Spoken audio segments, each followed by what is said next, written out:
ചാർധാം യാത്രയുടെ മൂന്നാമത്തെ ക്ഷേത്രമായ പ്രസിദ്ധമായ കേദാർനാഥിലേക്കായിരുന്നു ഞങ്ങളുടെ അടുത്ത യാത്ര. ഉത്തരകാശിയിൽ നിന്നും 200 കിലോമീറ്റർ ദൂരമുള്ള ഗുപ്തകാശിയിലേക്കാണ് ഞങ്ങൾ ആദ്യം പോയത്. 9 മണിക്കൂർ എടുത്തു യാത്രയ്ക്ക്. മന്ദാകിനി നദി ഞങ്ങളോടൊപ്പം വഴിയുടെ ഒരു ഭാഗത്ത് കൂടി തന്നെ ഒഴുകിയിരുന്നു. പോകുന്ന വഴി മുഴുവനും നടന്നു പോകുന്ന സന്യാസിമാരെ കാണാമായിരുന്നു.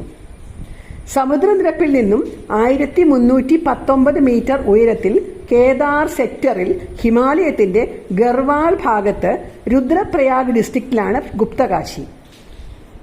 അവിടെയുള്ള അതിപുരാതനമായ വിശ്വനാഥ ക്ഷേത്രത്തിൽ ഞങ്ങൾ ദർശനം നടത്തി. വാരാണസി പോലെ തന്നെ പ്രാധാന്യമുള്ള സ്ഥലമാണ് ഗുപ്തകാശിയും. ഐതിഹ്യങ്ങൾ അനുസരിച്ച് കൃഷ്ണന്റെ നിർദ്ദേശപ്രകാരം പാണ്ഡവർ തങ്ങളുടെ ബന്ധുക്കളെ കൊന്നതിൽ നിന്നുണ്ടായ ഗോത്രഹത്യാ പാപത്തിൽ നിന്ന് മുക്തി നേടാനായി ശിവനെ കാണാൻ ശ്രമിച്ചെങ്കിലും അവരെ കാണാൻ താല്പര്യമില്ലാതെ പരമശിവൻ ഒരു കാളയുടെ രൂപത്തിൽ ഗുപ്തകാശിയിലെത്തി. പാണ്ഡവർ അവിടെ വെച്ച് ശിവനെ കണ്ടെങ്കിലും അദ്ദേഹം ഭൂമിക്കടിയിലുള്ള ഗുഹയിൽ അപ്രത്യക്ഷനായി.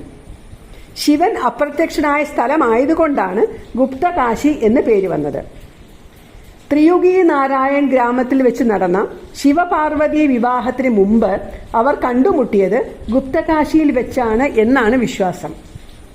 പുരാണങ്ങൾ അനുസരിച്ച് കാശിയും കാഞ്ചീപുരവുമാണ് ശിവന്റെ 2 കണ്ണുകൾ. നേരത്തെ ഒരു വീഡിയോയിൽ ഞാൻ പറഞ്ഞതുപോലെ കാശിയിൽ പോയി മഹാദേവനെ കാണാൻ സാധിക്കാത്തവർക്ക് വേണ്ടിയാണ് ഭാരതത്തിന്റെ വിവിധ ഭാഗങ്ങളിൽ കാശി വിശ്വനാഥ ക്ഷേത്രങ്ങൾ ഉള്ളത്.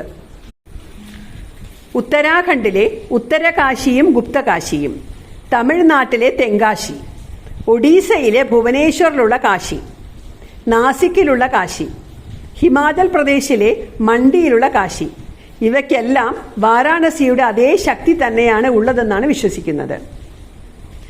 ചരിത്രം പറയുന്നത് മുഗൾ ചക്രവർത്തിയായ ഔറംഗസേബ് വാരാണസിയിലെ കാശി വിശ്വനാഥ ക്ഷേത്രം നശിപ്പിച്ച് ഗ്യാൻവാബി മോസ്ക് ഉണ്ടാക്കുകയും ആ സ്ഥലത്തിന് മുഹമ്മദാബാഗ് എന്ന പേര് മാറ്റുകയും ഒക്കെ ചെയ്തപ്പോൾ അവിടുത്തെ ശിവലിംഗം ഗുപ്തകാശിയിലേക്കാണ് മാറ്റിയത്. അതുകൊണ്ട് ഇവിടെയുള്ള ശിവലിംഗം വാരാണസിയിലെ യഥാർത്ഥ വിഗ്രഹമാണെന്ന് വിശ്വസിക്കുന്നു. ക്ഷേത്രത്തിന് മുമ്പിൽ മണികർണിക എന്നു പേരുള്ള ഒരു ചെറിയ കുളമുണ്ട്. അവിടെ 2 ഓവുകളിലൂടെ വരുന്ന ജലം ഒരു ശിവലിംഗത്തെ എപ്പോഴും അഭിഷേകം ചെയ്തുകൊണ്ടിരിക്കും.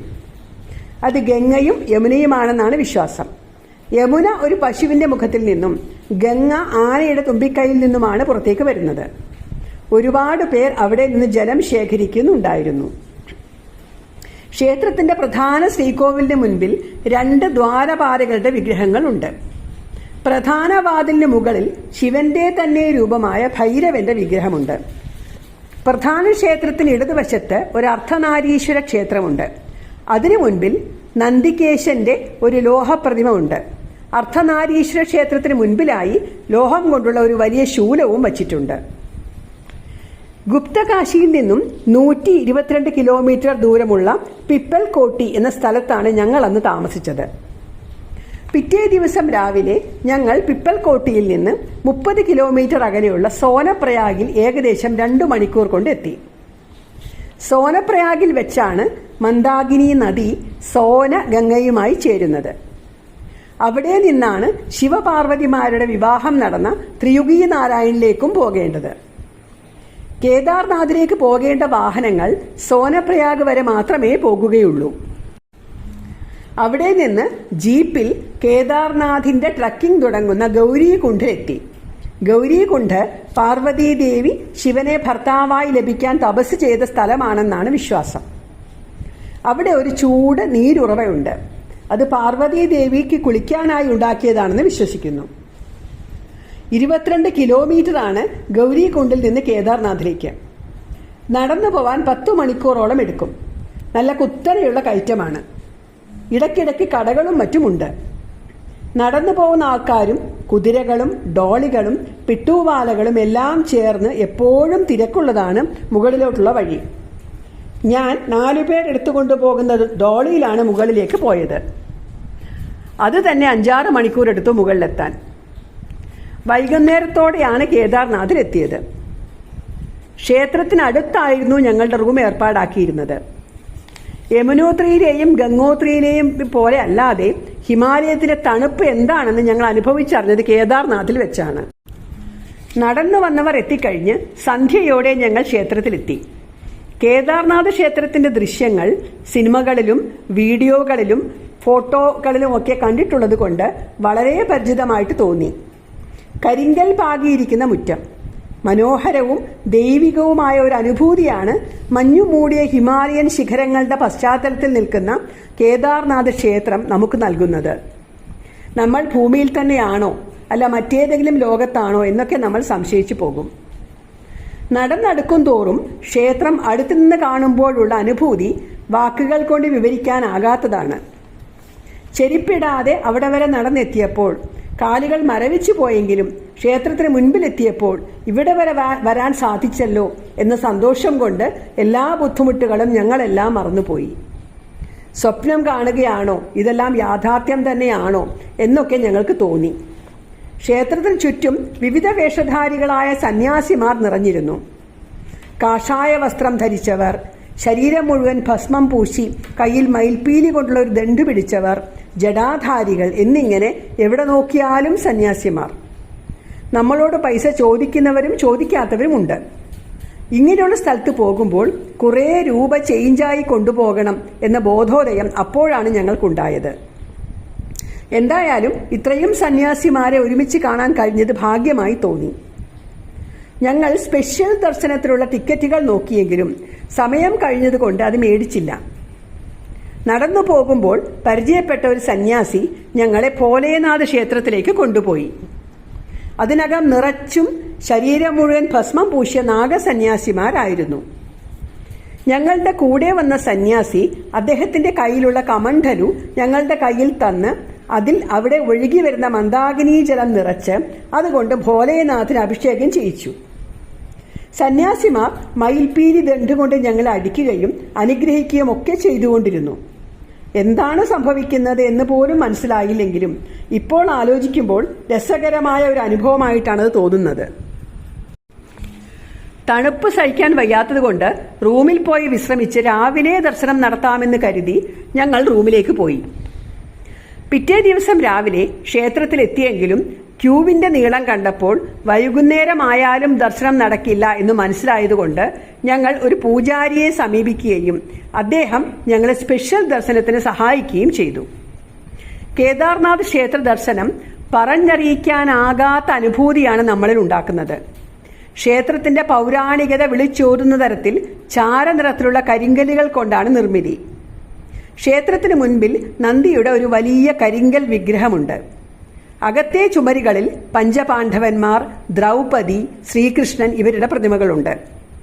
അതിൽ ഭീമന്റെയും അർജുനന്റെയും പ്രതിമകൾ വളരെ വലിപ്പമുള്ളവയാണ്. ശ്രീകോവിലിന് അകത്തുള്ള കരിങ്കൽ ശിവലിംഗം ഒരു കാളയുടെ മുതുകു പോലെ തന്നെ ഉള്ളതാണ്. ക്ഷേത്രത്തിൽ നടത്തുന്ന രാവിലത്തെ പൂജയ്ക്ക് നിർവാണ പൂജ എന്നും വൈകുന്നേരത്തേതിന് ശൃംഗാർ ദർശൻ എന്നുമാണ് പറയുന്നത്. രാവിലത്തെ പൂജയ്ക്ക് ശിവലിംഗത്തെ അലങ്കാരങ്ങളൊന്നുമില്ലാതെയും വൈകുന്നേരത്തെ പൂജയ്ക്ക് പൂക്കളും ആഭരണങ്ങളും കൊണ്ട് അലങ്കരിച്ചുമാണ് കാണുക. വൈകുന്നേരം സ്വർണം കൊണ്ടുള്ള ഒരു കുട മുകളിൽ തൂക്കിയിട്ടിരിക്കും. ഞങ്ങൾ രാവിലത്തെ പൂജ തൊഴുതത് കൊണ്ട് അലങ്കാരങ്ങളൊന്നും ഇല്ലാത്ത ശിവലിംഗ ദർശനം കിട്ടാൻ സാധിച്ചു. ഗംഗോത്രിയിൽ നിന്നും കൊണ്ടുവന്ന ഗംഗാജലം ഞങ്ങൾ ശിവലിംഗത്തിൽ അഭിഷേകം നടത്തുകയും തൊട്ടു നമസ്കരിക്കുകയും ചെയ്തു. കർണാടകത്തിലെ വീരശൈവ സംഘം സമുദായത്തിൽപ്പെട്ട റാവൽ സമുദായ അംഗങ്ങളാണ് ഇവിടുത്തെ പൂജാരിമാർ. ശങ്കരാചാര്യരാണ് ഈ ചിട്ട നടപ്പിലാക്കിയത്. ക്ഷേത്രത്തിന്റെ തെക്കുഭാഗത്ത് ശിവന്റെ തന്നെ മൂർത്തിയായ ഭൈരോൺ ബാബ മന്ദിർ ഉണ്ട്. ക്ഷേത്രത്തെ ഏതു തരത്തിലുള്ള നാശത്തിൽ നിന്നും സംരക്ഷിക്കുന്നത് ഭൈരോൺനാഥ് ആണെന്നാണ് വിശ്വാസം. അദ്ദേഹത്തെ തൊഴുതിട്ട് വേണം കേദാർനാഥ് ക്ഷേത്രത്തിൽ തൊഴാൻ എന്നാണ് വിശ്വാസം. നിഗൂഢതകളുടെ കൂടാരമായ ഹിമാലയൻ മലനിരകളിൽ സ്ഥിതി ചെയ്യുന്ന ക്ഷേത്രത്തിൽ ദൈവീക ശക്തി അതിന്റെ പാരമ്യത്തിൽ തുടരുന്നു എന്ന് വിശ്വസിക്കുന്നു. ക്ഷേത്രം എപ്പോഴും പരമശിവന്റെ സർവ്വസാന്നിധ്യത്താൽ അനുഗ്രഹീതമാണ് എന്ന് അവിടെ ദർശനം നടത്തി കഴിയുമ്പോൾ നമുക്ക് മനസ്സിലാകും. കേദാർനാഥ് മുഴുവൻ നശിപ്പിച്ച വെള്ളപ്പൊക്കത്തിലും ക്ഷേത്രം തകരാതെ നിന്നത് ആ ശക്തിയുടെ കരുത്തിലാണെന്ന് കരുതപ്പെടുന്നു. വെള്ളപ്പൊക്കത്തിൽ ഒരു വലിയ പാറക്കൽ ഒഴുകി വന്ന് ക്ഷേത്രത്തിന് പുറകിലായി നിന്നതുകൊണ്ട് വെള്ളം ക്ഷേത്രത്തെ തൊടാതെ ഒഴുകിപ്പോയത് ഒരു അത്ഭുതമായി കരുതുന്നു. ഈ പാറക്കല്ലിനെ ഇപ്പോൾ ഭക്തർ ആരാധിക്കുകയും പൂജകൾ നടത്തുകയും ഒക്കെ ചെയ്യുന്നുണ്ട്. ക്ഷേത്രത്തിന് പുറകിലായി ശങ്കരാചാര്യരുടെ സമാധി സ്ഥാനമുണ്ട്. അവിടെ ഇപ്പോൾ ശങ്കരാചാര്യരുടെ ഒരു വലിയ പ്രതിമ സ്ഥാപിച്ചിട്ടുണ്ട്. വാഡിയ ഇൻസ്റ്റിറ്റ്യൂട്ട് ഓഫ് ജിയോളജി നടത്തിയ ഗവേഷണത്തിൽ കേദാർനാഥ് ക്ഷേത്രം 400 വർഷത്തോളം മഞ്ഞു മൂടി കിടന്നിട്ടുണ്ട് എന്ന് കണ്ടെത്തിയിട്ടുണ്ട്. ക്ഷേത്രത്തിന് മുകളിലുള്ള ചോർബാരി ഗ്ലേഷ്യറിൽ നിന്നാണ് മന്ദാകിനി നദി ഉത്ഭവിക്കുന്നത്. രുദ്രപ്രയാഗിൽ വെച്ച് അത് അളകനന്ദയുമായി ചേരുന്നു. ശൈത്യകാലത്ത് ഉഖീമഠ് എന്ന സ്ഥലത്തേക്ക് ക്ഷേത്രത്തിലെ മൂർത്തിയെ മാറ്റുകയും അവിടെ പൂജകൾ ചെയ്യുകയും ചെയ്യും. കേദാർനാഥ് ക്ഷേത്രത്തിന് 2 കിലോമീറ്റർ അകലെയുള്ള ഒരു തടാകത്തിലാണ് മഹാത്മാഗാന്ധിയുടെ ചിതാഭസ്മം നിമജ്ജനം ചെയ്തിരിക്കുന്നത്. ചോർബാരി തടാകം എന്നാണ് പേരെങ്കിലും ഇപ്പോൾ അതിനെ ഗാന്ധി സരോവർ എന്നും വിളിക്കാറുണ്ട്. പാണ്ഡവന്മാരിൽ മൂത്തവനായ യുധിഷ്ഠിരൻ അവിടെ വെച്ചാണ് സ്വർഗാരോഹണം ചെയ്തതെന്നും വിശ്വാസമുണ്ട്. കേദാർനാഥ് ക്ഷേത്രം പാണ്ഡവർ നിർമ്മിച്ചതാണെന്നാണ് വിശ്വാസം.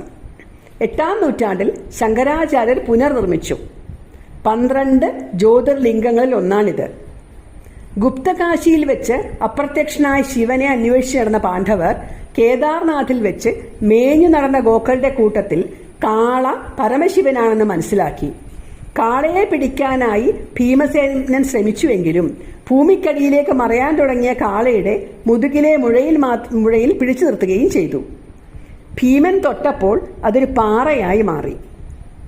അവിടെ നിന്ന് 5 ഭാഗങ്ങൾ: മുതുക് കേദാർനാഥ്, മുഖം രുദ്രനാഥ്, കൈകൾ തുംഗനാഥ്, വയർ മധ്യമഹേശ്വർ, മുടി കൽപേശ്വർ ഇവിടെയൊക്കെ പ്രത്യക്ഷപ്പെട്ടു. ഈ 5 ക്ഷേത്രങ്ങളാണ് പഞ്ചകേദാർ. സമുദ്രനിരപ്പിൽ നിന്നും 3584 മീറ്റർ ഉയരത്തിലാണ് കേദാർനാഥ്. കേദാർ ഖണ്ഡ് എന്നാണ് ഇതിന്റെ പൗരാണിക നാമം. അന്ന് ഉച്ചയോടുകൂടി ഞങ്ങൾ കേദാർനാഥിൽ നിന്ന് തിരിച്ചിറങ്ങി. ഇറങ്ങിയപ്പോൾ ഞാൻ വീണ്ടും ഡോളിയിലാണ് ഇറങ്ങിയത്.